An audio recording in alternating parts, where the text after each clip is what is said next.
Hi, this is Mac from Mac's List. Before we start the show, I want to let you know about my new book, Land Your Dream Job Anywhere. I've been helping job seekers find meaningful, well-paying work since 2001, and now I put all my best advice into one easy-to-use guide.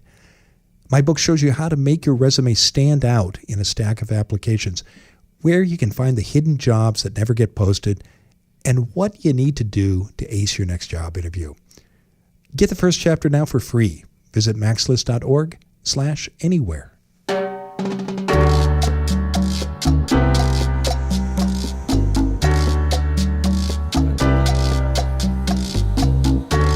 This is Find Your Dream Job, the podcast that helps you get hired, have the career you want, and make a difference in life.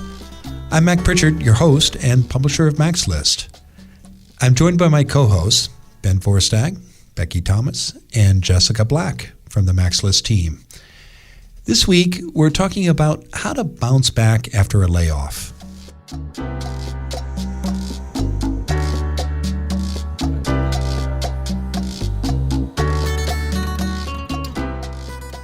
Losing a job is tough, and getting laid off unexpectedly is even harder.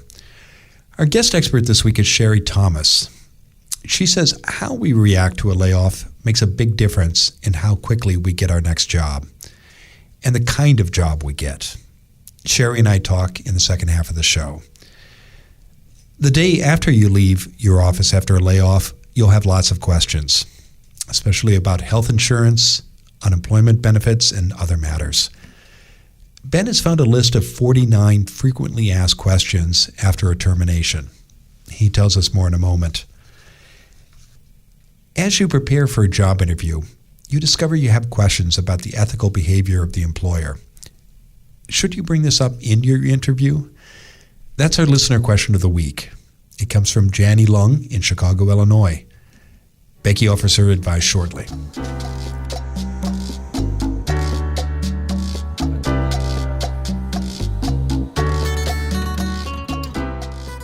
First, as always, let's check in with the Mac's List team. Now, some of us here, including me, have been laid off, and I'm curious, you all, have you found have been the best step that you took, or perhaps saw others take to bounce back after a layoff? I'll jump in. I'll start. All right, Becky. I was actually laid off the job before I came here to Mac's List, so it's pretty recent for me. I think the best thing for me that I did, like right immediately after my layoff, because it was a total surprise. And so the first thing that I did was sort of connect with all of the colleagues and clients that I had been working with to just explain to them that I was no longer with that company, and thank you for all the work that we did together, and please stay in touch. And we connected on LinkedIn and all that good stuff, just so that I made sure that all those folks knew, where I was at and that I was grateful for our work together. That really served me well sort of moving forward. What kind of benefits did you see from doing that? Just having those connections. Those folks definitely were in my corner and sort of let me know what opportunities were out there like right away. So I already had immediate sort of new job leads. Just to sort of clear the air and let them know that I was laid off and there was no sort of like, I wasn't stealing from the company or anything nefarious. I think that that's a really important point because I think that there is, even though you felt fine, there's a sort of like a weird air where other people don't know if you're going to be okay, so they don't say anything and they're like not sure if they should bring it up, and so there's just this awkward thing. So you taking sort of the initiative to clear the air and to have those conversations, I think is really, really excellent, so that you can allow them to own your story, and which Sherri talks about later. So it's good. You get to say sort of where you're at and what the situation is from your perspective. Yeah, I think that's really important. Yeah, I like that a lot. And I also checked in with my former employer just to let them know that I was doing that, because I didn't want there to be any weirdness. So I think that's good too. Yeah, I'm curious that did you do that communication after you left your employer, or did you do it during your transition, when maybe your last couple of weeks? Yeah, there was no transition time. Okay. So I did it like the day after. Oh gosh. Yeah. That's an abrupt change. Yeah, it was. Yeah. So I'm glad I had the wherewithal to do that. Yeah. good. How about you, Jessica? Yeah, same kind of thing along the lines of the connection-based relationship style model of just, so I was mentioning to you all just before we recorded this that I haven't been formally laid off because I was never in a company that was large enough to have formal layoffs, but it was always contract work that I had signed on to do, a year of work with them, and then it was technically a layoff once that year was over. And so even though I knew going into it that it was going to end, I know I've said this many times, I'm an eternal optimist. And so I always think that everything's going to be fine and it's all going to work out, and that that either the contract will continue in some way or, something like that. And but I've always worked on, building those relationships during my time. And as you all know, I'm very involved outside of my workplaces. And so having those connections in both sides has always really helped me be able to both just gain a lot of experience and be able to showcase what I'm able to do. But then also when I am in a situation where I'm looking for a job, I can talk about that with the connections that I've made, and have a lot of people who know the type of worker that I am and can vouch for me. Yeah, I think the best thing I've done when I've been laid off is volunteer, and I know you do a lot of volunteer work in the community, and so when I've been between jobs, volunteering has helped me so much. Actually, in a number of ways. One is it fills a gap on the resume. Right. 2, it keeps me out of the house and connecting with other people, and that's just good for your state of mind. It's great. I've done that a lot too. Yeah, and the third thing is it allows you to create a portfolio of work. You've got some samples that you can share, and so when people ask you what you've been doing, sometimes they just assume it's a paid gig, and I'm always clear about, if asked, that it was a volunteer position, but I've almost never been asked. Yeah, and it still counts as experience. If you are working and demonstrating skills, whether or not it's in your related industry, there's still experience that you're taking on, and I think it still counts. Yeah, absolutely. How about you, Ben? So I've got something embarrassing to admit. I don't think this is embarrassing news. I've never actually been laid off. I mean, I've quit jobs. I've left jobs. Apple polisher. I've transferred to other departments. But, I kind of in the same boat as Jessica. Like, I've never worked for an organization that had, like, structured layoffs or where they had to cut back on staff. And so I've never been in that situation. But, I have been unemployed, and so I know that kind of fear and anxiety that's there.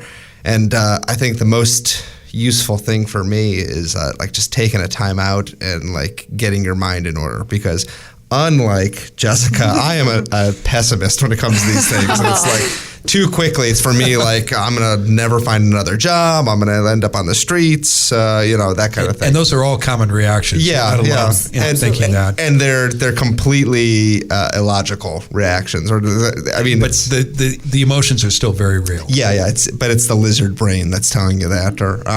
And so for me, it's just I always need to take that step back and say, I'm not starting from zero here. I'm not trying to rebuild a career from scratch. I've got a lot of assets in terms of experience and education and networks behind me. And, I need to get my mind in the right place. And then, I've got a good starting point to work from here. I think a break is a really a huge asset in that as well. As you do really have to. You've been working like crazy, and you do sometimes just need even a weekend just to kind of allow yourself to do to not think about it, and then you come back fresh, and then you have that clearer mindset.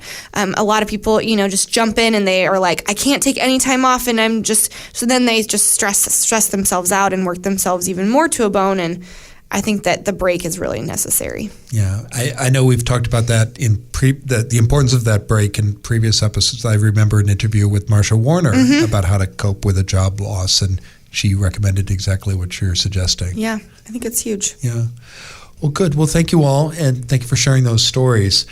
Let's turn to you, Ben, because every week you're out there looking in the nooks and crannies of the internet for resources, tools, books, websites that our listeners can use. What have you found for us this week? So this week I want to share a resource I found on the website thebalance.com, and it's a FAQ or FAQ about termination from unemployment. So these are like frequently asked questions that people have around their departure from an organization, whether that's a layoff or a firing or they quit or anything else. And I thought this was good because so often, when you get that news that you're going to be laid off or you're being fired or you're leaving for whatever reason, there's a lot of emotions going on, and sometimes the employer will be telling you a lot of this information, or they hand you a book of information, say like, here's all the stuff you need to know to get your COBRA or get your 401k transfer or whatever it is. But you're too emotional to even process it or even hear it at that point. And so this is just a list of like 40 or so questions that people have around, termination from jobs. And so it's simple things from like, am I eligible for unemployment?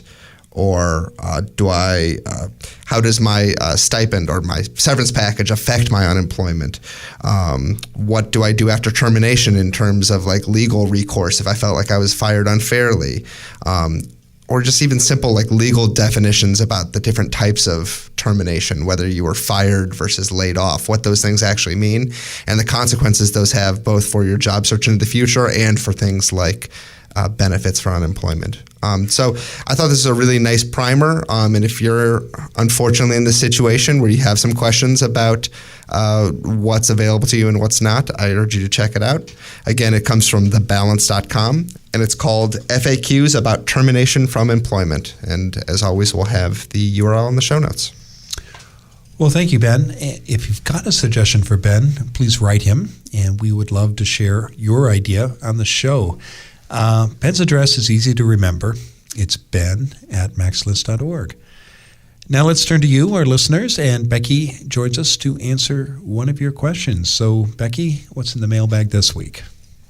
So this week we have a question from Janie Lung in Chicago, Illinois. She says, if you have concerns regarding a company's ethics, would you raise those concerns during an interview? And if so, how would you word the question? This is maybe a slightly tricky question, Janie. Kind of depends on the situation that you're in, but I think that you're on the right track here. It's definitely important to know about a company's ethics when you're interviewing for a job. You definitely want to be comfortable supporting this company through your work. So like I said, it sort of depends on the situation and sort of what ethical issues are sort of concerning you. So like if there's been a ton of news about this company's like big ethics violations or something, the interviewer may be expecting those questions or may even address this issue with you and sort of talk to you about it. But if you've sort of done some deep, dark internet research and unearthed some questions in your research that is affecting, sort of like concerning to you, but maybe not so out there publicly, they may not be expecting that question and may be sort of blindsided if you just bring it up being like, so here's this issue, like what's the deal?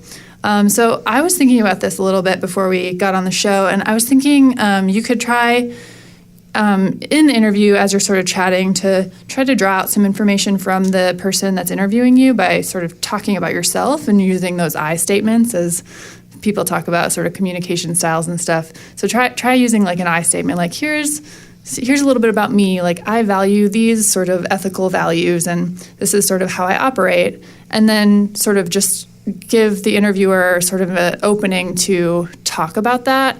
Maybe say, based on what I've talked to you about my professional ethics, do you think I would be a good fit with the company culture? And tell me a little bit more about that.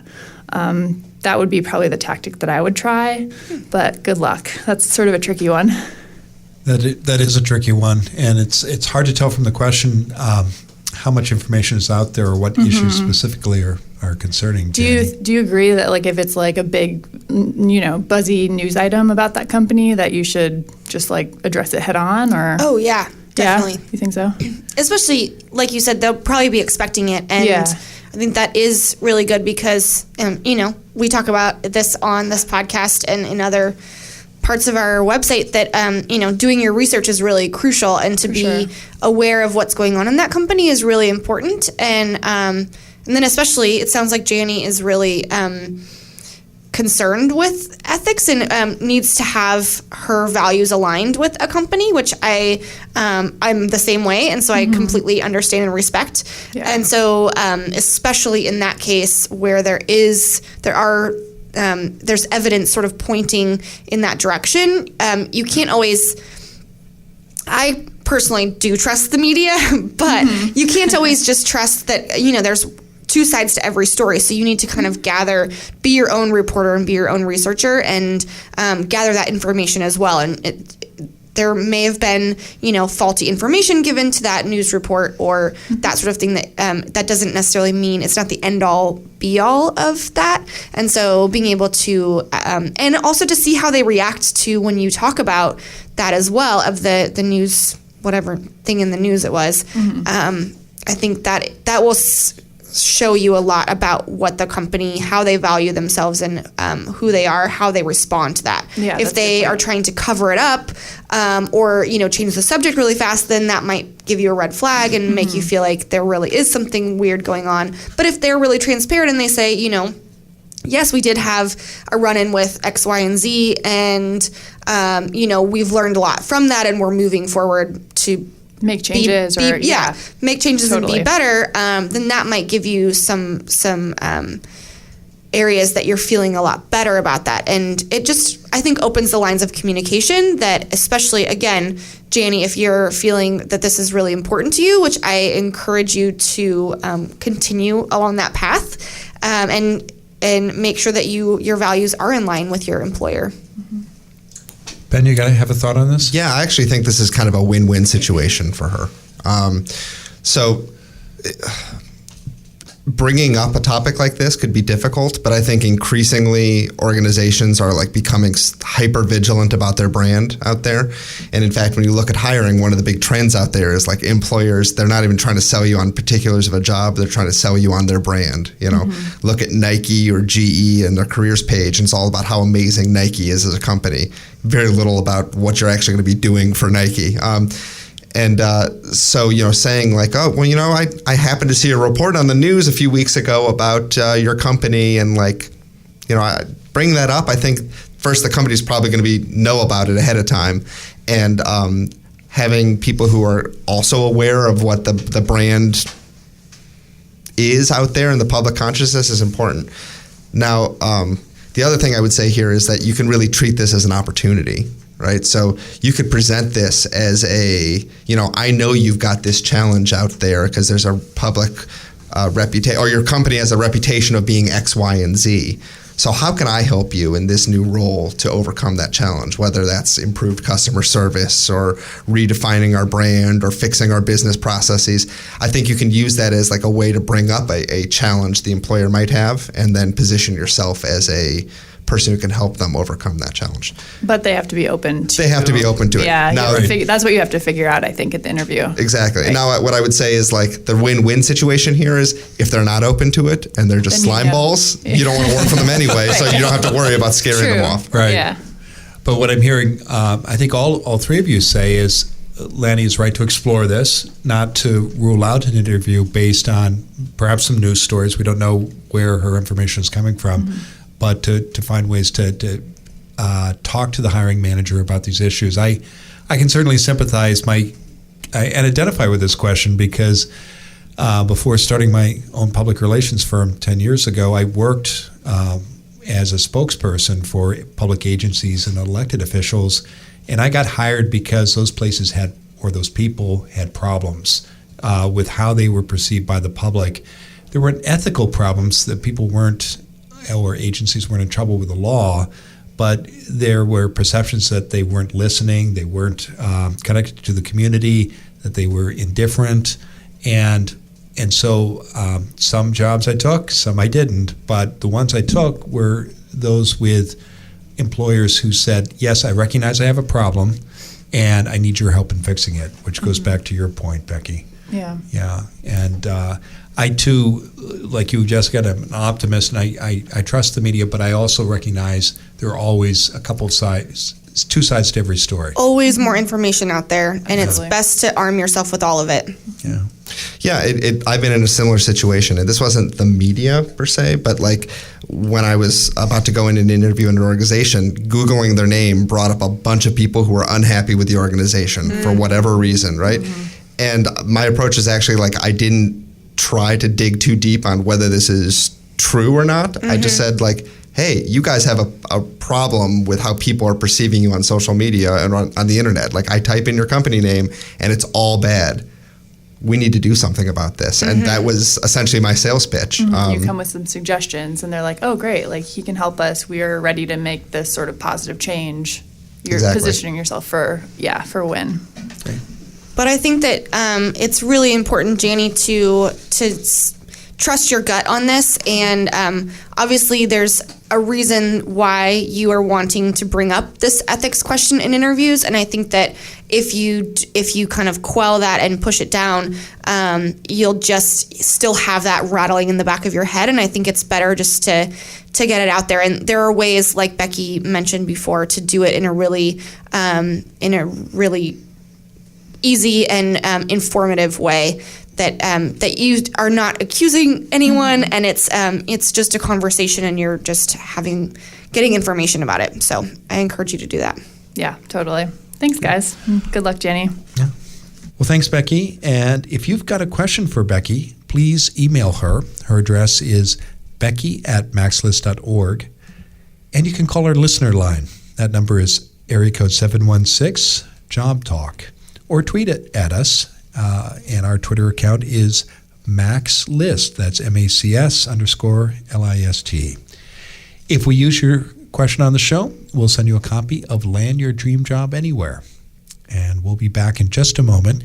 When we return, I'll talk with this week's guest expert, Sherri Thomas, about how to bounce back after a layoff. Most people struggle with job hunting. The reason is simple. Most of us learn the nuts and bolts of looking for work by trial and error. That's why I produce this podcast, to help you master the skills you need to find a great job. It's also why I wrote my new book, Land Your Dream Job Anywhere. For 15 years at MaxList, I've helped people in Portland, Oregon find meaningful, well-paying, and rewarding jobs that they love. Now I put all of my job hunting secrets in one book that can help you no matter where you live. You'll learn how to get clear about your career goals, find hidden jobs that never get posted, and ace your next job interview. For more information and to download the first chapter for free, visit maxlist.org/anywhere. Now let's turn to this week's guest expert, Sherri Thomas. Sherri Thomas is founder and the resident expert of Career Coaching 360. She helps professionals think differently and proactively about careers. She's the author of 2 books, The Bounce Back, Personal Stories of Bouncing Back Higher and Faster from a Layoff, Reorg, or Career Setback, and Career Smart, 5 Steps to a Powerful Personal Brand. Sherri is also a Huffington Post columnist and keynote speaker, and her career advice has been featured in the Wall Street Journal, Time Magazine, and other publications. She joins us today from Phoenix, Arizona. Sherri, thanks for being on the show. Hi, welcome. Thanks. I'm happy to be here, Max. Well, it's a pleasure to have you. Our topic this week is not so pleasurable. It's about how to bounce back after a layoff. And you and I were chatting a little before the interview. We both had this experience being laid off from work. I've actually had it 3 times. And you've been laid off yourself, haven't you, Sherri? Yeah, I was just going to say I'm sorry to hear that, because I've certainly been there and lived through it. Yeah. Can you tell us about your experience and some of the lessons you learned? Yeah, it was earlier in my career I was laid off, and in fact I was laid off 3 times, and I talk about it in my book, The Bounce Back. I refer to it as the 3-bang layoff, and it was a painful time. It was, as you know, it's devastating when you think that you're a go-getter, a dynamo, you're loyal to the company, you're dedicated, you're devoted, all of that, and all of a sudden you lose your job, and not just your job, but you lose your paycheck, you lose the vision of yourself that you've created, you lose your identity. It's quite devastating. Yeah, I certainly had that experience myself when I was let go, and one of the lessons I learned was just how important it is to get good at job hunting and with an eye to managing my career for the long term, because layoffs can sometimes feel like they're coming out of nowhere, can't they? Yeah. I think that one of the keys is because you have all of this negative, chatter going on inside your brain. You're probably pretty mad. You're confused. You're a little bit embarrassed, all of that. And I think that one of the key things is that you've got to be able to work through some of the emotions before you can make a transformation into a new career.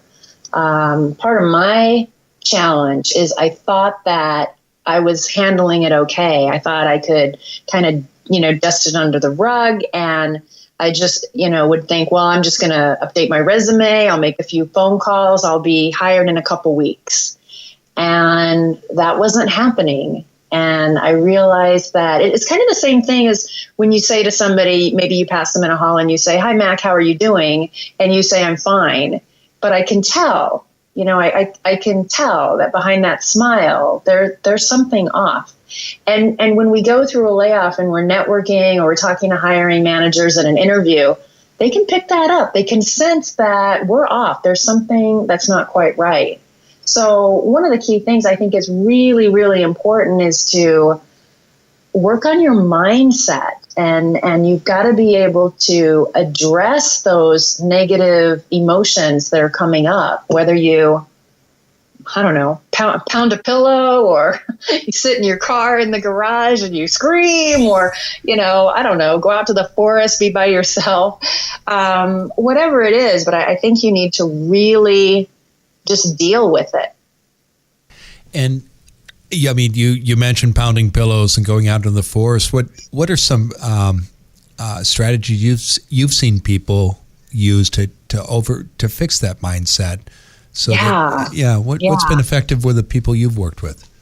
Well, what I encourage my clients to do is one of the exercises is to take a sheet of paper and draw a column, draw a line down the middle. So you have two columns, and on the left column, write down what he or she should have done better. And then on the right column, write what I should have done better. And in the left column, usually it can be a manager, it can be, maybe a customer. It's all those conversations that we are playing in our head over and over and over to think about what should we have said or what should we have done. Think about what they should have done. So an example is one of the times that I was laid off, I did this very, very same exercise, and it was the president of the company.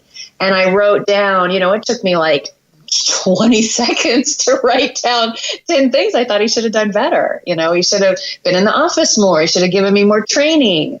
He should have given me more guidance, things like that. And then, take a day or two and then think about, okay, what should you have done better? And then I started really realizing, I should have asked for training. I should have asked for his advice. I should have asked for a template. I should have asked what are his expectations. And I encourage my clients to do that exercise, not as a way to berate ourselves or beat ourselves up, but more in a way of let's learn. We did as best as we could in that situation. We did as best as we could at that time. So let's be gentle with ourselves. Let's not place blame on that situation at all or any kind of judgment.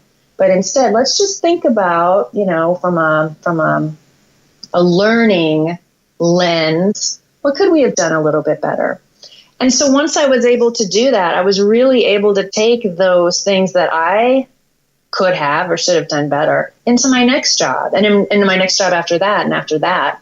And I learned to get the confidence to be able to say, hey, I'm not an expert in this yet. I've only been in this role for 30 days or 60 days or whatever it is. I need a little bit of training, just to have those open conversations and really ask my manager, what are your expectations and how can I exceed your expectations? One of the points you make on your blog, which I liked a lot, is that none of us have a free pass in our career today. We've got to think about the needs of our employers, and we just can't sit back and wait to be told things or expect that our careers will just continue uninterrupted. And we've got to take advantage of opportunities to learn, and being laid off it's a painful way to learn that a lesson, but I think your point is a good one. It's a very valuable opportunity too. Yeah, another thing I really want to share with your audiences is don't let somebody hold you back from what you're meant to be doing. Layoffs, reorgs, mergers happen all the time now. It's just part of the norm. And it's like we're all out there playing musical chairs, and hopefully we have a chair when the music stops, but it's not always the case. So my point is I don't want somebody to think that they don't have any value just because an organization ran out of funding. I want you, part of being successful today is, and part of, not having a free pass to jet up the corporate ladder, is that you've got to be able to handle these hiccups, these minor setbacks. I mean, and when you look at your life in the scope of we're going to live to hopefully be 90 years old or 80 years old, the fact that a company ran out of funding and let us go, I mean, that is a tiny, tiny, tiny blip on our lifespan. So don't let that 1 week period taint you. Don't let that running into that particular manager for 1 year of your life or 4 months of your life.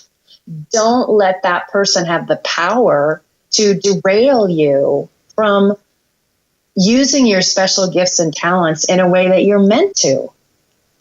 So we've got to learn how to let go and overcome that mindset that you talked about earlier, Sherri. How should people talk about a layoff when they're ready to get back into the job market and start talking to employers again? Great question. I love this question. And it's one I get asked probably the most. And you do want to be a little bit strategic. So make sure that you really think about this. Write it down. Write down your answer over and over. Edit it. Make sure you say it out loud several times so that you sound confident. But there is a recipe that I want you to use. And so when somebody says, why are you here applying for this job? Or what happened in your last job? It doesn't matter what they ask. Here's how I want you to answer it. I want you to, first of all, be grateful for your last position. So I want you to find something that you can authentically be grateful for. I want you to say something like, I loved the last company that I worked for, or I really enjoyed working for my last manager. She was a great mentor for me. Or you could talk about the work itself, how much you loved. Then I want you to say something. I want you to talk about a result that you had. I want you to talk about the impact that you made in that organization. So I want you to be able to say something. I was given the opportunity to manage a large marketing campaign, and we gained 4% market share for the company. Or I was able to lead a team, and we landed a new IT tool, and it saved the company $500,000 over the first 2 years. I want you to say something very succinct and quantify that impact that you made in terms of dollars or numbers or percentages. And then I want you to be upfront, and I want you to just own your story. I want you to say, unfortunately, the company was bought out and my job was eliminated. That's it. That's all you have to say. You don't have to go into it. You don't have to go in and explain it. People get it. Or you can say, unfortunately, a new manager, there was a reorg in the organization, and I was presented with the new manager, and it just really wasn't a good fit. So express gratitude, talk about an accomplishment or a result, and share the facts of what happened. What I don't hear you talking about, Sherri, is complaining about the employer or talking about layoffs and the number of people who were let go. and I think we've all been in meetings where we've heard people do that, either interviewing job candidates or maybe in informational interviews. Why is that not such a great idea to talk about those kinds of details? Yeah, because the interviewer's sitting right there knowing that if they hire you, that you're going to talk bad about them. I think that one of the keys, so I did lose my job earlier in my career 3 times, but the thing is I got hired more times than I've lost my job. So I'm very good at getting hired, even if I've been laid off. And so I think part of the reason why hiring managers would always look past the fact that I was laid off is because, number one, I owned my story. Number 2, I said it in a really positive way. And number 3 is I always asked great questions in my interview. I always asked really good questions. And I think that those 3 things, once you get really good at those, you practice saying those and you can be very authentic. I think hiring managers are very drawn to those types of candidates. And one reason is because a lot of candidates come into an interview and they portray that everything's just great in their life and their career has been totally perfect. And the reality is, there is nobody who's had a perfect career. I mean, okay, maybe there's one person in 6 billion, but I mean, it's really maybe small. one. Maybe one. Yeah. And so right away, the hiring manager is a little skeptical, just thinking, person's not being upfront. So when you are able to be upfront and own that, you know what, I was in a great job, I loved it for this reason, and you know what, sadly, my job was eliminated because of a merger, and now I'm looking for my next organization where I can hit the ground running. So when you put it in a positive story and you frame it that way, I think hiring managers are very drawn to you. Yeah, I like that a lot. And I'm reminded of an experience I had when I was out of work after a layoff. I met with someone in an informational interview, and he said, we think our careers are going to be 45-degree angles. We don't see the peaks and valleys that come along with creating that 45-degree angle. And he said, right now you're in a valley, but you've had peaks and you're going to have many more. So don't let this discourage you. And that's beautiful. Yeah. How did you feel when they said that? It was very empowering because I was discouraged and I had done some impressive things in my career. I was about 15 years after college, and I didn't think I was going to have the kind of setbacks I did. And so to hear from someone who was about 15 or 20 years along, who had a very responsible job. He was the regional public affairs manager for a Fortune 100 company, and to get that kind of feedback was very supportive and empowering. Yeah, that's beautiful. Yeah, well, thank you. And now, do you look back at that experience and do you think that maybe it happened for a reason? I think it did, and I keep that story and try to share it with others too, because that wasn't the only. I reversed my career. I mean, I had some other ups and downs in the years that followed, but knowing that it is part of a process, and we're playing a long game here for 35, 40 years in the workplace, helps me keep perspective. Yeah. Well, hey. Yeah. Well, Sherri, this has been great. Now, tell us what's coming up next for you. I did want to tell you that for your listeners, I've actually put up on my website, I've just recently put up on my website a free video training series, and it's called 15 Clever Ways to Get More Job Offers. And I put everything I know into these 3 videos and put it on my website. I don't know how much longer I'm going to keep it up on my website, but it's certainly there now for your listeners. They can sign up and download it today. Great. We'll be sure to include a link to that in the show notes. And I know people can also find you on your website, and that URL is careercoaching360.com. Sherri, thanks for being on the show today. Thank you, Mac. It was a real pleasure. Yeah, you're welcome. Take care.